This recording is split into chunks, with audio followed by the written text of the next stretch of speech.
Butterfly girl 85 ഇതിലെ ബട്ടർഫ്ലൈയും അല്ലെ butterfly ഗേളും introduce ചെയ്തോ? അറിയാം എന്ന് വിചാരിക്കുന്നു, നമുക്ക് പരിചയമുള്ളത് കൊണ്ട്. പേര് ശ്രീധന്യ വിശ്വനാഥ്. നല്ല വ്യത്യാസമുണ്ട്. പേര് ശ്രീധന്യ വിശ്വനാഥ്. ഞാനൊരു 15-16 വർഷമായിട്ട് സിനിമ തന്നെയാണ് ചെറുതായിട്ട് ചെയ്തു തുടങ്ങി. ഇപ്പൊ അതെ തണ്ണീർമത്തന്റെ ടീച്ചറായിട്ട് ക്യാരക്ടറാണ്. കുറച്ച് കൊള്ളാവുന്ന രീതിയിൽ ആളുകൾ കണ്ട സിനിമ, അതുകൊണ്ട് അതെല്ലായ്പ്പോഴും ചോദിക്കും. അതിലും പിന്നെ കുറച്ച് സിമിലർ ആയിട്ടുണ്ട്. ഞാൻ ബട്ടർഫ്ലൈ ഗേളുമായിട്ട് ഒത്തിരി വ്യത്യാസമാണ്. അതെ ഒരു പ്രൊട്ടഗോണിസ്റ്റ് എന്ന രീതിയിൽ ഫസ്റ്റ് മൂവിയാണ്. എന്റെ അനിയത്തിയാണ് ഈ സിനിമയിലെ അമ്മയാണ്. അത് എന്റെ പേര് ദർശന. മോളേനെയാണ് ചൂസ് ചെയ്തത്. അതങ്ങനെ മോളേനായിട്ട് ഞാൻ വന്നു, നാട്ടിൽ വന്നു. മകളാണ്, ഇഷികയിലാണ്. അപ്പൊ അവിടെ നിന്ന് വന്നപ്പം ഇവർ രണ്ടും കൂടിയാണല്ലോ വരുന്നേ. അപ്പൊ വന്നപ്പോ ആണ് ആലോചിച്ചത്, ഫ്ലാഷ് ബാക്കിൽ ഒരു അമ്മയുടെ അത് ചെയ്യാനുണ്ട്. തിരുപ്പൂരാണ് ഫ്ലാഷ് ബാക്ക് ഷൂട്ട് ചെയ്ത്. അപ്പോ എനിക്ക് ഇങ്ങനെ മോളാണെങ്കിലും കംഫർട്ട് ആയിട്ടൊന്നും കൂടി നമ്മളുടെ അടുത്ത് കംഫർട്ടായിരുന്നു. അപ്പൊ പിന്നെ പ്രത്യേകിച്ച് ഇങ്ങനെ ആക്ട് ചെയ്യണ്ടൊന്നും വന്നിട്ടില്ല, ആ ഒരു തോട്ട് മനസ്സിൽ വന്നിട്ടില്ല. അമ്മയായിട്ട് പറഞ്ഞു. പിന്നെ പ്രശാന്ത് ഏട്ടൻ ഡയറക്ടർ പറഞ്ഞു ഇങ്ങനെയൊക്കെ ചെയ്യണം പറഞ്ഞു. ഓക്കെ, നമ്മൾ ഡെയിലി ചെയ്യുന്ന കാര്യങ്ങളാണ്, പ്രത്യേകിച്ച് മാറ്റമൊന്നുമില്ല.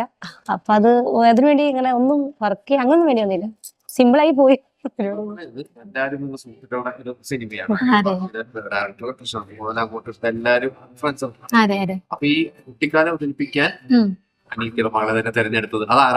അത് പ്രശാന്തിന്റെ ഐഡിയ ആയിരുന്നു. ഞങ്ങൾ ഒരുമിച്ച് ഒരു ഫാമിലി ഗെറ്റ് ടുഗദർ ഉണ്ടായിരുന്നു. ആ സമയത്ത് നമ്മൾ കുട്ടികളെ അന്വേഷിക്കുന്നുണ്ടായിരുന്നു കുട്ടിക്കാലം ചെയ്യാൻ. അന്നേരത്തെ കുട്ടിയുടെ ഏജ് പറഞ്ഞ അത് ഇതിന് സെക്കൻഡ് കോവിഡ് കഴിഞ്ഞ് മൊത്തത്തിൽ ഓപ്പൺ ആവുന്നതിന് മുമ്പേ തുടങ്ങിയതാണ്. പിന്നെ നമ്മൾ ബ്രേക്ക് ചെയ്തു സിനിമ, കാരണം കൊച്ചിനെ അന്വേഷിച്ച് കിട്ടാതെ. അത് കഴിഞ്ഞിട്ടാണ് നമ്മൾ കിങ്ങിണി എന്ന് വിളിക്കുക, അവളെ ഇഷിക, അവളുടെ ലാൻഡ് ചെയ്തത്. അപ്പോ എവിടെയൊക്കെയോ എന്റെ ഒരു ഫീച്ചേഴ്സ് ഉണ്ട് എന്നൊക്കെ പറയുന്നുണ്ടായിരുന്നു.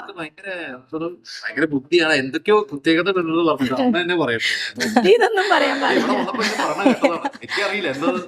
അത് നമ്മൾ ഈ കോവിഡിന്റെ സമയം അവൾക്കൊരു 2.5 years ആയ സമയം 19. അപ്പൊ ആ സമയത്തൊക്കെ നമ്മള് ഇവൾക്ക് ടോയ്സ് കൊടുക്കുന്ന ആവശ്യത്തിന് കൊടുക്കും. പിന്നെ അതുപോലെ മിഠായി, ചോക്ലേറ്റ്സ്, അതിനൊക്കെ പകരം നമ്മൾ കുറച്ച് ഇൻഫോർമേറ്റീവ് ആയിട്ടുള്ള കാര്യങ്ങൾ, ബുക്സോ പസിൽസോ. അപ്പൊ പസിൽസൊക്കെ അവള് ഈസി ആയിട്ട് സോൾവ് ചെയ്തിരുന്നു. അപ്പൊ ആ ടൈമിൽ തന്നെ അവള് മാപ്പ് വർക്ക് ചെയ്തിരുന്നു. പിന്നെ 195 കൺട്രീസിന്റെ മൊത്തം ഫ്ലാഗ് അവൾ ഐഡന്റിഫൈ ചെയ്തിരുന്നു. അപ്പൊ അങ്ങനെയൊക്കെ ഇങ്ങനെ അവള് ഈസി ആയിട്ട് പോകുന്നുണ്ടായിരുന്നു. അവള് ക്യാച്ച് ചെയ്ത് പോകുന്നുണ്ട്. അവള് എന്റെ സൈഡിൽ നിന്നുള്ള എഫേർട്ട് കുറവായിരുന്നു. അവൾക്ക് ബേസിക് ഐഡിയാസ് കൊടുത്തു കഴിഞ്ഞാൽ അവള് അല്ല ഒരു 2.5 years മുതൽ നമ്മൾക്കത് മനസ്സിലായി. പിന്നെ അവള് വേഗം ഒബ്സർവ് ചെയ്യുന്നുണ്ട്. അപ്പൊ അങ്ങനെയൊക്കെ ചെയ്യുന്നുണ്ടപ്പോ പിന്നെ എനിക്കും ഒരു ടിപ്പിക്കൽ പാരന്റിങ് എനിക്ക് താല്പര്യമില്ല. അപ്പൊ ഇവളും ഇങ്ങനെ ചെയ്യുന്നുണ്ട്. പിന്നെ ഹസ്ബൻഡിന്റെ സൈഡിൽ നിന്നാണെങ്കിലും നമ്മള് മനസ്സിലാവുമല്ലോ. അപ്പൊ നമ്മൾ വിചാരിച്ചു എന്നാ നമുക്ക് അവൾക്ക്, പിന്നെ നമ്മുടെ ഫാമിലി ഫ്രണ്ട്സ് ആയിട്ട് കുറച്ച് പേരും ചേച്ചി എല്ലാവരും പറഞ്ഞു നമുക്ക് ഹോം സ്കൂളിങ് കൊടുത്തു നോക്കാം. അപ്പൊ ആ സമയത്താണ് എനിക്ക് ഹോം സ്കൂളിങ്ങിനെ കുറിച്ചിട്ട്, നോർമൽ സ്കൂളിംഗ് അല്ലാണ്ട് എന്താ നമുക്ക് ചെയ്യാൻ പറ്റുമെന്ന് ആലോചിച്ചു. ഇല്ല. അപ്പൊ ഇത് ഞാൻ അങ്ങനെ കൂടുതൽ ഗവേഷണം അതൊന്നും ചെയ്തിട്ടില്ല. എന്റെ മനസ്സില് എന്നും സ്കൂളിലേക്ക് പറഞ്ഞയച്ച് അവിടുത്തെ കാര്യങ്ങള് ടീച്ചേഴ്സ് നോക്കി അങ്ങനെ അല്ലാണ്ട് നമ്മൾക്ക് ഇവർക്ക് വേണ്ടി കൂടുതൽ ടൈം സ്പെൻഡ് ചെയ്തിട്ട് ഇപ്പൊ നമ്മുടെ ജോലിയും നമ്മുടെ കാര്യങ്ങളും നമ്മൾ മാറ്റി വെക്കുമ്പോൾ അത് ഒരു കുട്ടീനെ ഒരു ആസ് എ പേഴ്സൺ എന്റെ അണ്ടറിൽ വേണ്ട ഒരാളല്ല, ഒരു ഇൻഡിവിജ്വൽ ആണല്ലോ. അപ്പൊ ആ ഒരു ഇൻഡിവിജ്വലിനുള്ള എല്ലാ റെസ്പെക്റ്റും കൊടുത്തുകൊണ്ട് ആ ഒരു സ്പേസ് അവൾക്ക് എന്നും അത് ഞാൻ കൊടുക്കണ്ടല്ലോ. എന്റെ മകളാണെന്ന് കരുതിയിട്ട് എന്റെ ഒരു പറഞ്ഞാൽ അതല്ലല്ലോ, അവളൊരു സ്പെഷ്യൽ, അവർ സെപ്പറേറ്റ് ഒരു ഇൻഡിവിജ്വൽ ആണ്. ആ ഒരു ഇൻഡിവിജ്വൽ സ്പേസ് അവൾക്ക് കൊടുക്കണം എന്നുള്ളത് ഞങ്ങൾക്ക് രണ്ടുപേർക്കും താല്പര്യം ഉണ്ടായിരുന്നു. നമ്മുടെ ഇഷ്ടത്തിന് വളരാണ്ട് അവൾ അവളെ ഇഷ്ടത്തിന് വളരണം. അവൾ അവളെ തിരിച്ചറിയണം. ഇല്ല പോയിട്ടില്ല.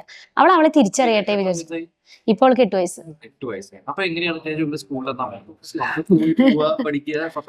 അപ്പൊ ആ ഒരു സിസ്റ്റം ഫോളോ ചെയ്യാണ്ട് അവൾ സ്വന്തം അവളെ കണ്ടെത്തട്ടെ, അവളുടെ കഴിവുകൾ എന്താന്നും നമ്മളുടെ സഹായം തേടി അപ്പൊ എന്റെ ഒരു സംശയം ഇപ്പൊ ഇങ്ങനെ പഠിച്ചു കഴിഞ്ഞാൽ എങ്ങനെയാണ് അതിന്റെ ഒരു നമുക്കിപ്പോ 10 കഴിഞ്ഞാൽ +2 അഡ്മിഷൻ അതെ, ഇപ്പൊ ഞാൻ പറയുന്നത് എന്താന്ന് വെച്ചാല് എനിക്ക് തീരെ ഇഷ്ടമില്ല കുട്ടികളെ സ്കൂളിൽ വിടുന്നത്, പ്രത്യേകിച്ച് LKG UKG വലിയൊരു ബാഗ് കൊടുത്ത് 7 മണി 6 മണിക്ക് എണീറ്റ് കുളിച്ച് എന്തിനത്ര ബുദ്ധിമുട്ടിക്കണമെന്ന് ഞാൻ എപ്പോഴും വിചാരിക്കും. സ്കൂളിൽ പോയാലും കൂടുതൽ ഇന്ററാക്ഷൻ കാര്യങ്ങൾ അതിന് നമ്മൾ വേറെ ആക്ടിവിറ്റീസ് activities അത് ചെയ്യുന്നുണ്ട്. ഇപ്പം കരാട്ടെ ആണെങ്കിലും ഡാൻസ് ആണെങ്കിലും അവിടെയൊക്കെ ഈ ഏജില് പഠിക്കുന്നത് പഠിക്കുന്നത് അവള് പഠിക്കുന്നത് അവൾക്ക് അവള് റീഡ് ചെയ്യും. ഇല്ല, സിലബസ് ഫോളോ ചെയ്യില്ല. പ്രിപ്പയർ ചെയ്തൊരു സിലബസിലാണ് ഇങ്ങനെ പഠിച്ചാൽ ആ. നമ്മൾ കോളേജിൽ പോകുമ്പോൾ നമ്മൾ +2 സർട്ടിഫിക്കറ്റ് കാണിച്ചാൽ കോളേജ് അഡ്മിഷൻ ഇല്ല, അത് എന്താ വെച്ചാല് എങ്ങനെയൊക്കെ വിദ്യാഭ്യാസം ആണെങ്കിൽ കൂടെ അതൊരു ബിസിനസ് ആണ് ഒരു സൈഡില്. അത് നമുക്ക് ഒരിക്കലും അല്ലാന്ന് പറയാൻ പറ്റില്ല. അങ്ങനെ ഒരു ഗവൺമെന്റ് ജോലി ഇല്ലാണ്ട് പഠിച്ചവർ തന്നെ ജീവിക്കുന്നില്ലേ? പിന്നെ ഒരു പ്രഷറൈസ്ഡ് ലൈഫ് അല്ലാണ്ട് അവള് ഒരു 7th ആണ്. സമയങ്ങളിൽ എന്താണോ ആഗ്രഹം ചെയ്യുന്നത് അവൾ അത് ചെയ്യട്ടെ. നമ്മളിപ്പോ ഡിഗ്രിയും PG ഒക്കെ കഴിഞ്ഞിട്ടും നല്ല ജോലിയിൽ പോകുന്നില്ലല്ലോ. അതെ, നമ്മൾ അങ്ങനെ ഒരു ജോലിക്ക് വേണ്ടി പഠിക്കണ്ട, അവള് ജീവിക്കാൻ പഠിച്ചോട്ടെ. അവള് ലൈഫ് എൻജോയ് ചെയ്ത് അവളുടെ ഇഷ്ടത്തിന് അവൾക്ക് തോന്നുന്ന കാര്യങ്ങള് മറ്റുള്ളവർക്ക് ഉപദ്രവമില്ലാണ്ട് എങ്ങനെയാണെങ്കിലും അവള് ജീവിച്ചോട്ടെ. അവളെ സ്വന്തമായിട്ട് കണ്ടെത്തുക, പിന്നെ പാരന്റ്സിന് സ്വയം ചെയ്യട്ടെ, നമ്മള് സപ്പോർട്ട് ചെയ്യാ, ജസ്റ്റ് ഒന്ന് ടച്ച് ചെയ്ത് കൊടുക്കുക, ബാക്കി നീ പോ. അവള് ഇപ്പോഴും അവളുടെ ഡിസിഷൻസ് എല്ലാം അവളെ കൊണ്ട് എടുപ്പിക്കും, ഇൻഡിപെൻഡന്റ് ആക്കിയിട്ട്. അപ്പോ റിഗ്രറ്റ് ആണെങ്കിലും അവൾ അത് കൂടെ കടന്നു പോട്ടെ. ഇനി നല്ലതാണെങ്കിൽ അത് അവൾക്കൊരു സ്ട്രെങ്ത് കൊടുത്ത് അവൾ മുന്നോട്ട് പോട്ടെ. അങ്ങനെ പിന്നെ അവൾ റീഡ് ചെയ്യുന്നുണ്ട്, അത്യാവശ്യം നന്നായിട്ട് വായിക്കും. ബാക്കി കാര്യങ്ങളും സയൻസ് ആണെങ്കിലും അവൾക്ക് ഇഷ്ടമുണ്ട്. ഇനി അവൾക്ക് സയൻസുമായിട്ടാണ് ഇമ്പോർട്ടന്റ് വെച്ചാല് തീർച്ചയായിട്ടും നമുക്ക് സ്കൂളിംഗ് പ്രൊവൈഡ് ചെയ്യണം. അങ്ങനെയാണെങ്കിൽ ഒരു 8th or 10th അതിന്റെ തുല്യത എക്സാം എഴുതിയിട്ട് അവൾ അങ്ങനെ പോട്ടെ. ഈക്വലന്റ് എക്സാം എഴുതാം. അങ്ങനെയാണ്. ആ